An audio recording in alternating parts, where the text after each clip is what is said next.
Do you find yourself losing your temper when you teach your child? Do you get annoyed when your child gives you the wrong answers? Are you very particular that your child has to perform at her best most of the time? And do you show less tolerance towards your child's mistakes? If so, stick with me, for we at 3P Mantra will give you 3 reasons why losing your temper while teaching your child is not a good idea.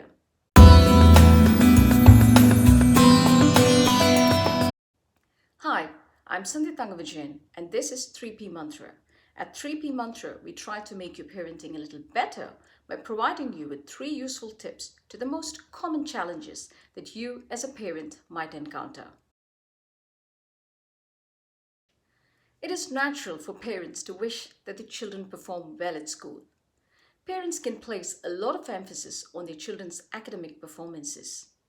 Parents tend to quickly express their pride and happiness when kids do well in their studies. However, a dip in the kids' score could dampen parents' spirits and make them press things a little harder and maybe eventually even lose their temper. Here are 3 solid reasons why losing your calm when handling your child's lesson is not a good idea. Reason number 1. If you lose your temper, your child loses her confidence. It is good that parents get involved in their children's education. Parental intervention can motivate children and help kids aim higher. But how you deliver your child's lessons and how you help her out matters a lot. As a general rule of thumb, make sure that all your child's study sessions have a happy ending regardless of how good or how bad your child performs. Parents normally think short term, that is about tomorrow's tests or next week's exams when dealing with their children. Hence, it is easier for parents to get stressed and as a result lose their temper.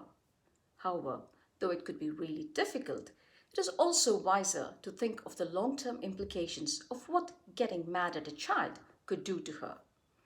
The long term implications that I'm talking about will be, say, your child's confidence, her attitude towards a subject, and even the work ethic your child could develop based on her experiences with you.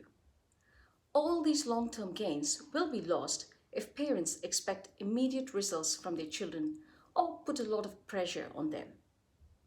Remember, learning is a long process, and in short, your emotions at the study table will frame your child's view of her education.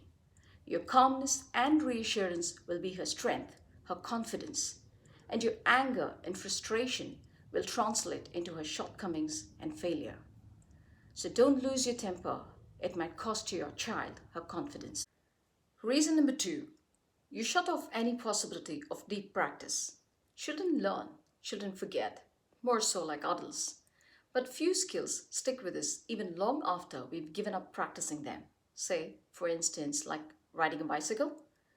Once you've learned how to ride a bike, it is a skill that is going to stay with you forever. You might be rusty, not having gotten on a bicycle for a very long time. However, you will undoubtedly be able to ride it. Riding a bike is a lesson that sticks with you because you learned it by engaging yourself in deep practice. According to the book, The Talent Code by Daniel Coyle, deep practice is a targeted learning method. Here, you deliberately look for mistakes by operating at the edge of your comfort zone. You are, say, more like Sherlock Holmes, looking for mistakes. And once you spot the mistakes, you stop, stumble, move very slowly, and figure it out yourself. I meant the kids figure it out themselves. Parents can, of course, guide their children, but do refrain from providing your child with the right answer. Pointing kids in the right direction should do. Now, getting back to deep practice. Your kids' mistakes help them experience a microsecond or more of struggle, and that moment of struggle makes them better. Hence, making progress somehow boils down to these small failures. Also, learning through your failures lets your brain store all that information in the long term memory and not in the short term memory. Making mistakes is essential for deep practice and accelerated learning. By reacting badly to our kids' mistakes, we rob our children the opportunity to engage in deep practice. Without deep practice, children are more likely to repeat the same mistakes. Their retention rate is also low. Reason number 3. Children could take refuge in non-academic activities. It is necessary for kids to feel comfortable and confident around their studies. Children who find their lessons to be too challenging and who think that they don't have a solution at sight might give up on it completely.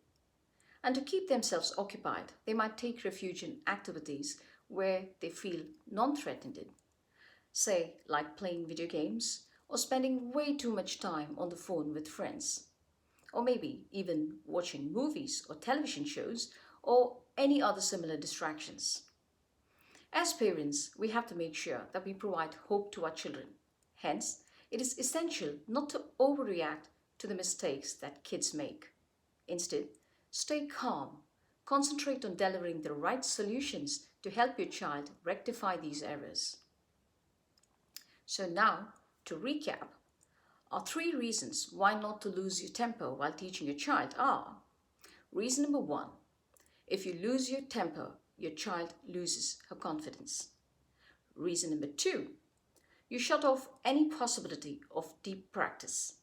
And reason number 3, children could take refuge in non-academic activities, and I'm sure we don't want that to happen. So take care till I see you the next time with 3 more tips to common problems that we as parents might encounter. Until then, happy parenting. Thank you.